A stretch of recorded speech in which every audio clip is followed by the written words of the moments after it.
risks of climate change are unacceptably high. In fact, they're potentially catastrophic for human health. Climate change directly impacts human health, resulting in loss of life from extreme weather like droughts, floods, and heat waves.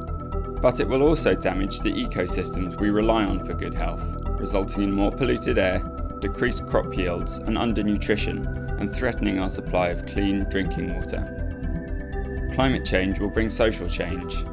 As sea levels rise, mass human migration will lead to overcrowding, pressure on scarce resources, and possibly violent conflict. Heat waves can be fatal for people aged 65 and over. This exposure will increase over the next century. But demographic data shows populations are migrating and aging into areas worst affected by climate change, and the true exposure increase for the over 65s is likely to be even greater. The current global energy mix, which emphasises fossil fuels like coal, oil, and gas, has a profound impact on human health. As well as exacerbating climate change, fossil fuels are already causing heart and lung disease directly through poor air quality. The long-term effects from fossil fuels on global climate change will have even greater and more far-reaching effects on human health. But the news isn't all bad. This diagram lays out many of the key responses to climate change, all of which have significant co-benefits for human health.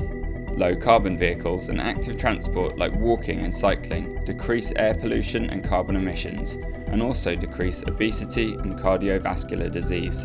In fact, through these co-benefits, and by preventing the potential loss to economic development, responding to climate change could be the biggest global health opportunity of this century. Most people view climate change as a threat, but there's significant variation.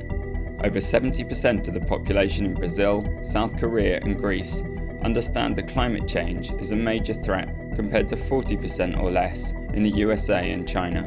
Trends of parts per million CO2 emissions are difficult to appreciate, but increasing asthma rates or exacerbating childhood undernutrition are tangible health problems that people relate to. Whether we respond to climate change, turning the threat it poses into an opportunity to improve public health, is no longer a question of scientific evidence or technological capability.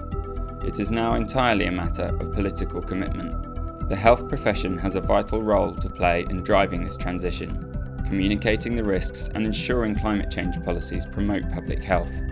We need to be at the forefront of this issue, helping to create a healthier future.